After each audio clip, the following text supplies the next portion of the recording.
Hello everyone, आप देख रहे हैं अपना यूट्यूब चैनल कैंडी केक। मैं हूं आपके साथ में पार्टी। यूएसए के राष्ट्रपति डोनाल्ड ट्रंप ने वेनेजुएला के सिटिंग प्रेसिडेंट निकोलस मदुरो को उनके बेडरूम से सोते हुए वाइफ सहित किडनैप कर लिया और अब वो यूएसए में अपने ड्रग ट्रैफिकिंग के चार्ज पे उन पे कोर्ट केस चलेगा। हम एक ऐसे एरा में थे जहां पे पीस को नॉर्म समझा जाने लगा था, आर्म्स रेस को भी बुरा कंडेम किया जा रहा था, यूनाइटेड नेशंस को एक सक्सेस समझा जा रहा था कि it has contain major conflicts. And then came Russia that invaded Ukraine, and then now we have Trump जिसने सरप्राइज सरप्राइज एक ही had the audacity to abduct a sitting president.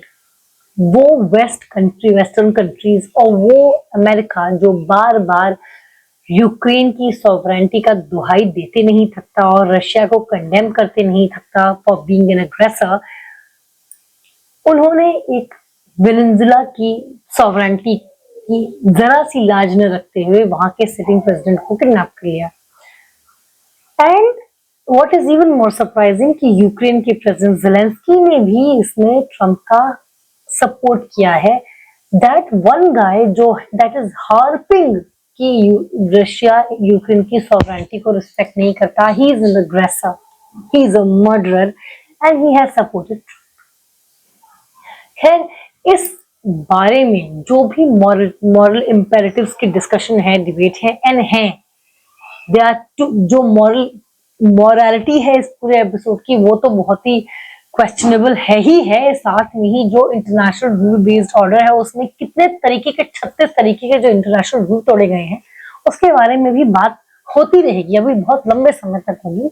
लेकिन फिलहाल इस समय देख लेते हैं कि ये जो पूरा प्रकरण है वो इंडिया के लिए कैसे प्ले आउट करेगा। इंडिया के लिए अगर हम देखें तो ये जो ड्रामा अनफोल्ड हो रहा है वो एक तरीके से अच्छा है, पॉजिटिव है। इंडिया के लिए ये एक गुड न्यूज तो मैं नहीं कहूंगी, लेकिन एक अच्छी अपॉर्चुनिटी के रूप में जरूर आया है। Venezuela has the largest proven oil reserves, लेकिन प्रॉब्लम यहाँ की ये है कि यहाँ का जो ऑयल है वो बहुत ही साबर और बहुत ही ज्यादा क्रूड है। It is not easy to refine it. इसको रिफाइन करने के लिए कॉम्प्लेक्स रिफाइनरी चाहिए होती है।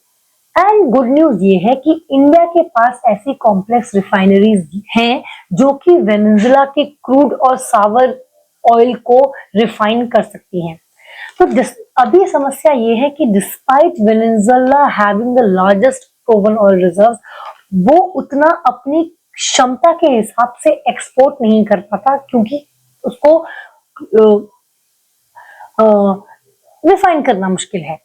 अब वेनेजुएला के पास 300 बिलियन बैरल्स या 17% ऑफ ग्लोबल ऑयल सप्लाईज वो वेनेजुएला के पास है। तो अगर ये जो ऑयल रिजर्व्स हैं वो यूएसए के कंट्रोल में आ जाते हैं तो आशा ये लगाई जा रही है कि यूएसए जो सैंक्शंस, बहुत ज्यादा स्वीपिंग सैंक्शंस लगे हुए वेनेजुएला ऑयल पे, जिसकी वजह से वेनेजुएला का ऑयल मार्केट में आ नहीं पाता या बहुत कंपेटिटिव नहीं रहता। अगर यूएसए के कंट्रोल में ऑयल आता है तो इसके जो सैंक्शंस हैं वो उम्मीद की जा रही है कि कम हो जाएगी। और अगर उसके सैंक्शंस हट जाते हैं तो क्रिस्टोबल एंड काराबोबो ऑयल फील्ड्स जो है, इसमें ओएनजीसी विदेश जो है, जो इंडिया की प्राइमरी ओवरसीज ऑयल कंपनी है, इसमें इंडिया के स्टेक्स हैं। एंड इट इज ये अनुमान लगाया जा रहा है कि it can release this Cristobal and काराबोबो can release 1 billion worth, अगर ये सैंक्शंस हट जाते हैं 1 billion worth of oil can be release from these oil field. और अगर ऐसा होता है तो इंडिया का जो ऑयल बास्केट है वो बहुत डाइवर्सिफाई हो जाएगा। एक ऐसी कंट्री जो अपना 90% ऑयल इंपोर्ट करती है, उस कंट्री के लिए अपना ऑयल बास्केट डाइवर्सिफाई करना वो बहुत ही इंपॉर्टेंट है। एक ही मार्केट से ऑयल लेना, ये डिपेंडेंसी अच्छी नहीं, क्या कहते हैं, अच्छी नहीं होती कि आप एक मार्केट पे बहुत ज्यादा डिपेंडेंट हो एक स्पेसिफिक प्रोडक्ट के लिए। और ऑयल ऐसी चीज है जो हमेशा ही परस्पर उसकी नीड हो रहती है, उसकी जरूरत रहती है। एंड इंडिया, क्योंकि यहाँ पे ऑयल नहीं होता है, हम 90% 90% ऑफ अपना ऑयल जो हमें जरूरत होती है वो इम्पोर्ट करते हैं। एंड जैसे कि आपको याद होगा कि ईरान में भी ऑयल सैंक्शंस लगे थे, और जब ऑयल सैंक्शंस कम होने लगे, कुछ रिड्यूस हुए, डाइल्यूट हुए, तो इंडिया का इंपोर्ट ईरान से, ऑयल इंपोर्ट ईरान से फिर जंप कर गया। वैसे ही उम्मीद लगाई जा रही है कि वेनेजुएला ऑयल से जब सैंक्शंस हटेंगे तो इंडिया का ऑयल इंपोर्ट वहां से और बढ़ जाएगा, और इंडिया के लिए ऑयल बास्केट डाइवर्सिफाई हो जाएगा, इंडिया के पास और ऑप्शंस होंगे टू इंपोर्ट ऑयल। एंड एक बार इंटरनेशनल मार्केट में एक और सोर्स आ जाएगा ऑयल सप्लाई करने का, तो ऑयल, ये वेस्ट एशिया का जहां पे मेजर ऑयल होता है दुनिया का ग्लोबल सप्लाई, उसको एक मैसेज जाएगा कि आप अकेले खिलाड़ी नहीं हैं। एंड ऑयल प्राइसेस जो है, इंटरनेशनल ग्लोबल ऑयल प्राइसेस, वो सॉफन हो जाएंगे, कुछ कम हो जाएंगे। और अगर ऑयल प्राइसेस कम हो जाते हैं तो ऐसे में इन्फ्लेशन कम हो जाएगा।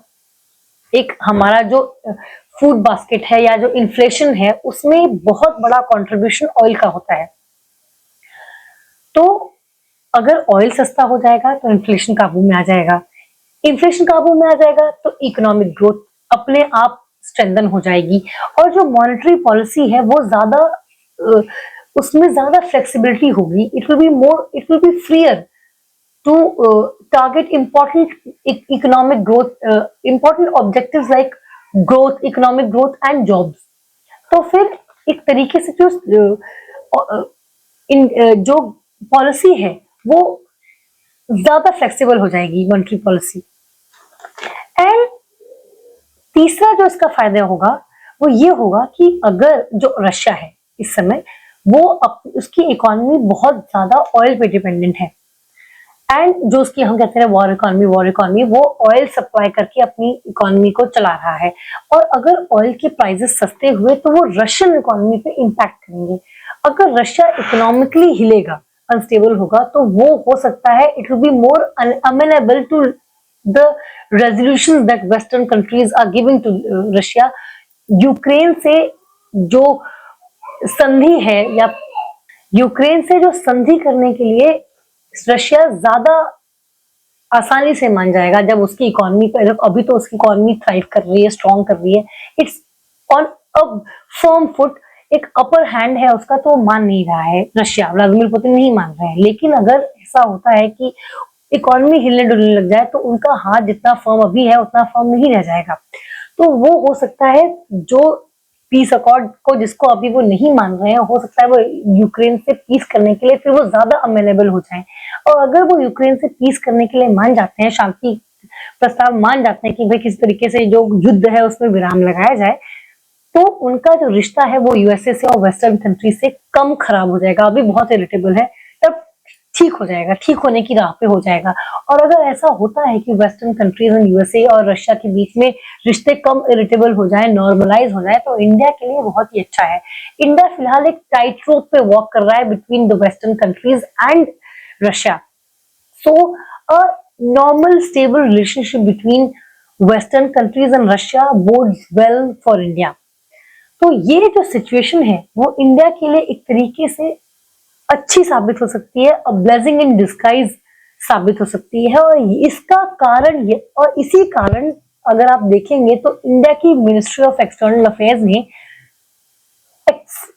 कंसर्न एक्सप्रेस किया है, कंडेम नहीं किया है। इस पूरी सिचुएशन पे कंडेमनेशन नहीं आया है। ठीक वैसे ही जैसे रशिया और यूक्रेन के बीच में इंडिया ने एक बहुत ही डिप्लोमेटिक स्टैंड बना के रखा था कि it is not an era of war और दोनों को शांति रखनी चाहिए, लेकिन रशिया को कंडेम नहीं किया था। ठीक वैसे ही इस सिचुएशन में एक्सप्रेस तो कंसर्न कर दिया है, लेकिन कंसर्न तो एक्सप्रेस कर दिया है इंडिया ने कि we express our concern on the situation, लेकिन यूएसए को कंडेम नहीं किया है।